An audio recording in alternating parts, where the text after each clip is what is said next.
Notice, I am a nudist. This video contains moments of partially censored nudism. The content is censored to fit Facebook's guidelines so as to conform with most people's comfort level. This content has been crafted with the hope and intention of sharing the freedom of becoming comfortable with your own body as well as nudity in general, and disassociating the bare human form with sexual content. If you are under 18 and don't have permission to view such content, please leave now. Thank you. Hello, my name is Rob, and I am a nudist living in Florida. Today, I'm going to talk about Apollo Beach and Cape Canaveral National Seashore.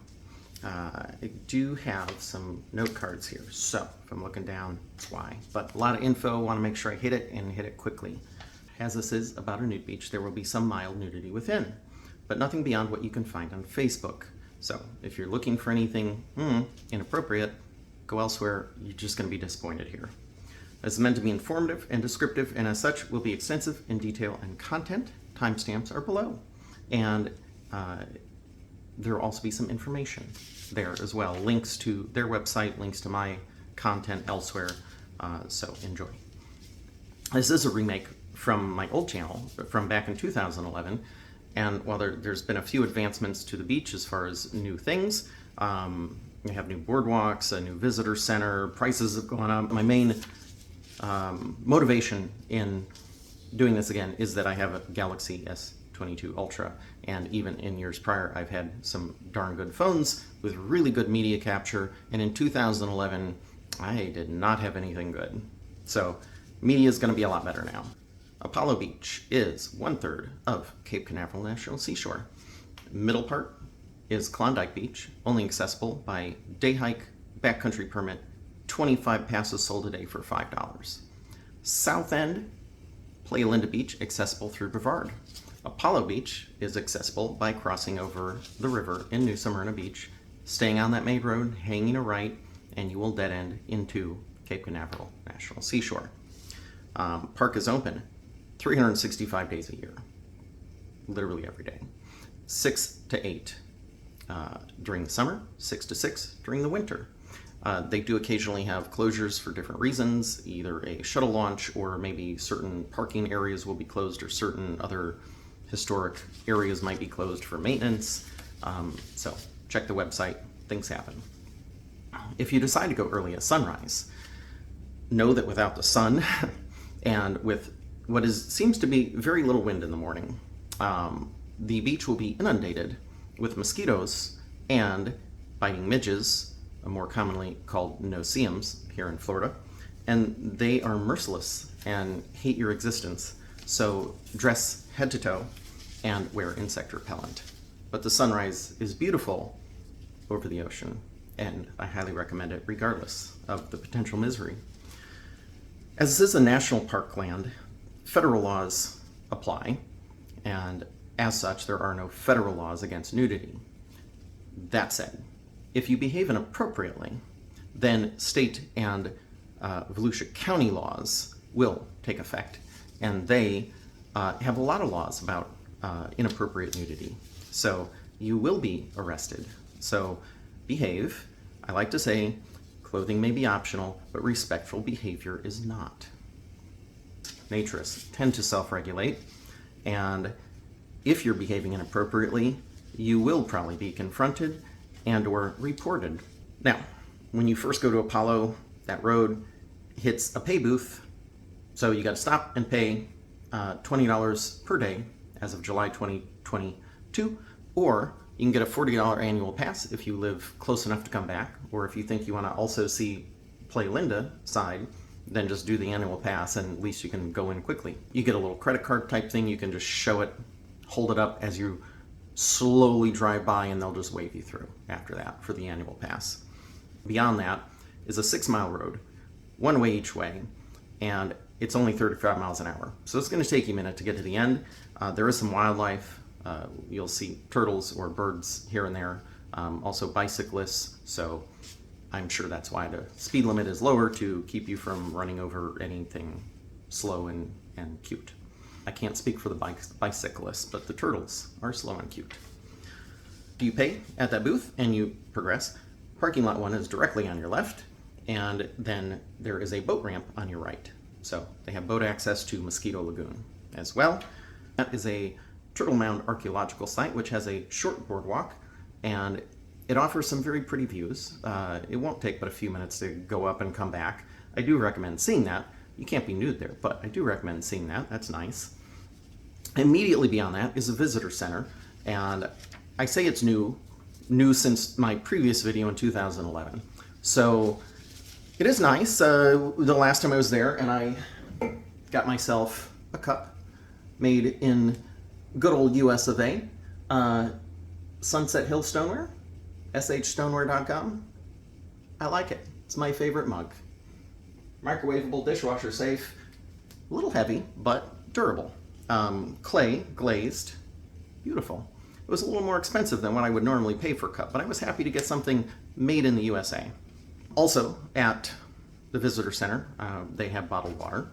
They also have nice bathrooms, normal bathrooms.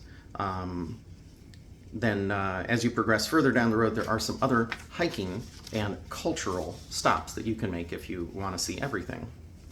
As you keep going, between parking lot 3 and 4, there is a huge newish sign that says, "Warning, you may encounter nude sunbathing within Boardwalk 5. That wording is slightly different than their old signage, which would be actually physically on the beach and would say you may encounter nude sunbathers beyond this point.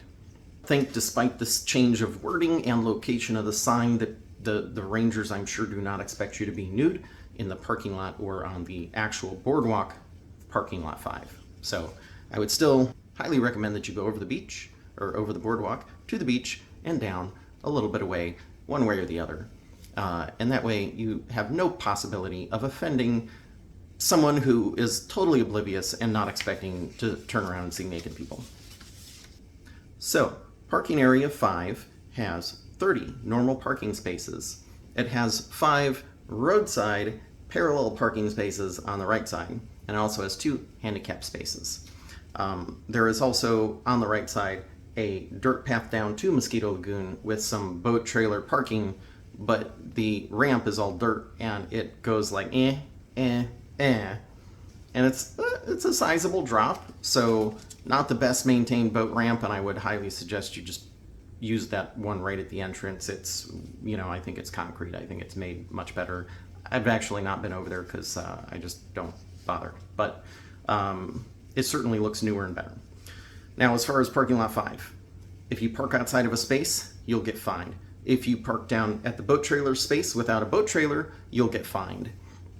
If you are idling in the parking area waiting for a parking space to open up and the rangers see you, they will fuss at you to move along that you're not allowed to do that. So, they're a little particular.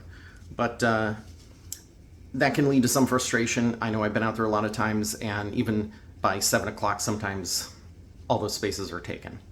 And so what I will do, and I am not recommending this to anyone else, but what I will do, and I have seen other people do this, is go to other lots, usually just the next one up, lot 4, park, go over the beach, and go south. And maybe half a mile, you can't see anyone back that way. Okay, now it's a nude beach.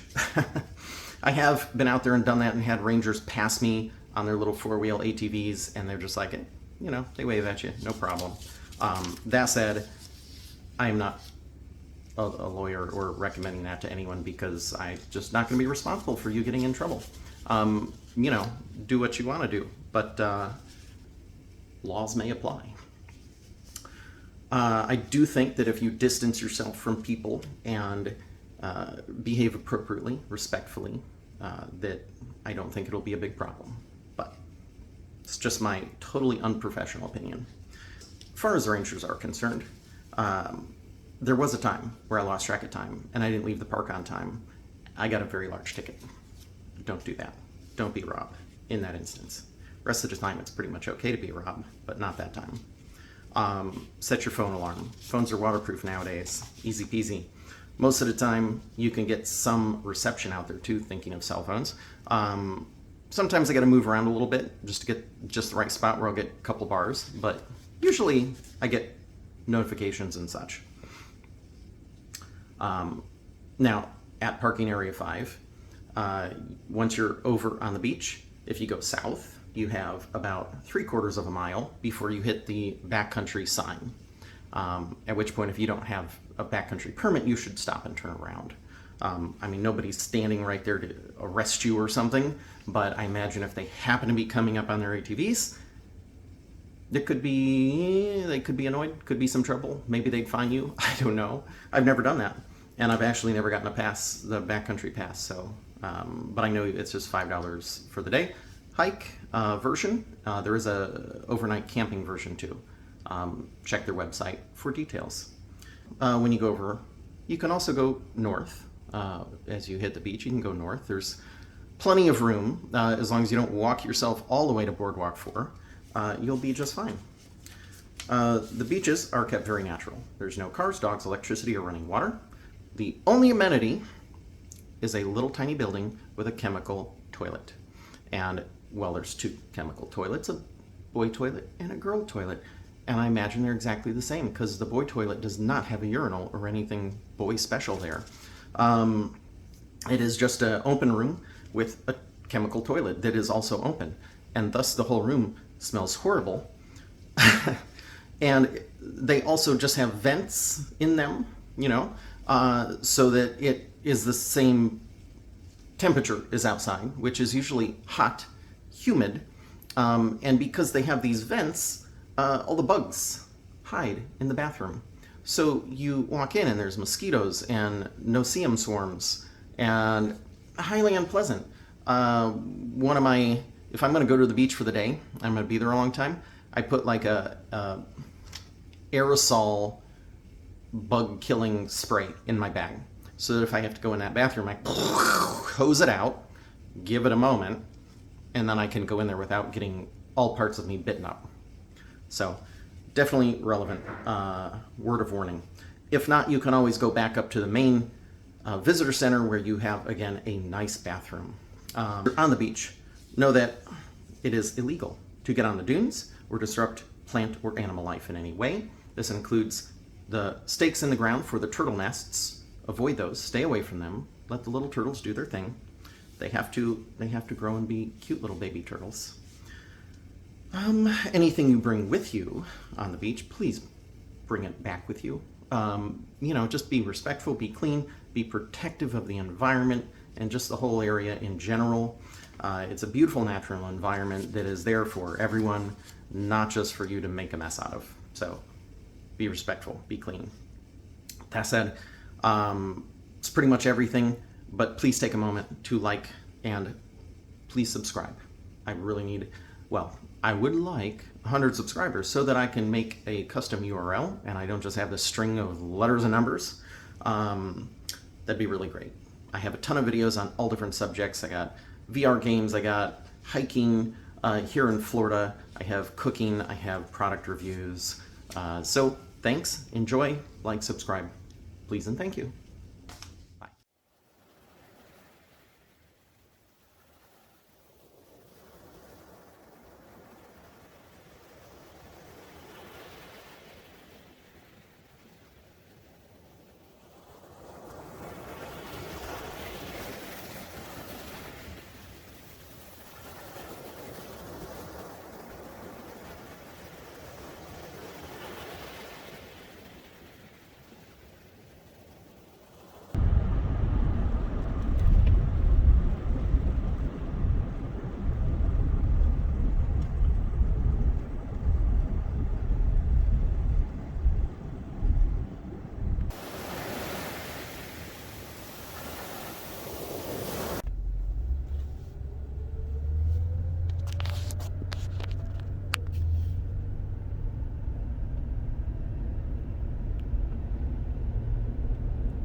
in the parking lot. And it just goes down here and does a little loop. I guess make it easier to turn around? No. Seems like it wouldn't be that hard in this parking lot. But in any case, see? It is yay big with some added parking on the side here. So not so terribly large. Now down here is parking for boat trailers. And this is Mosquito Lagoon. Stepped on something creepy there. So if you have a boat, you like to go fishing, or I don't know, go out to one of these islands or something. I think they do, you can get a backcountry permit and go out to some of these islands and camp. Ooh, that's a big old mess, and that's gonna hurt the feet. Step over to the grass. All right. Very gusty over here, as it is on the beach, you know. Gusty, gusty, gusty. So, this pretty much goes down here. This is a closed road, and I think this is part of the, or maybe was, kind of looks like it got washed away. Oh my, totally got washed away. So that used to be more of a straight road, and yeah, I think that's where the, well, heck, I don't know what the heck they used it for, but it sure is not a road now. Alright, I know if you look online, at least if you did way back when, it kind of looked like there was a road going from this side to Playa Linda. So if that was the road, I guess there's no road now. So let's go this way. Ooh, anthill. Danger, danger. Oh my. Well, that's a hell of a boat ramp, huh? I guess you better have a big-ass truck you expect to put in down here. Now, I can tell you that did not look that way in the past. I'd assume they'd get around to doing something about it, but I don't know. I guess we have had some big storms lately, so maybe that's recent. But that's a pretty big drop-off for most vehicles, even some bigger trucks, because this is kind of like a loose rocky shell, you know. You just start digging into it and spin your tires, but well, I don't have a big truck, so maybe big trucks wouldn't be a problem. But beautiful out here.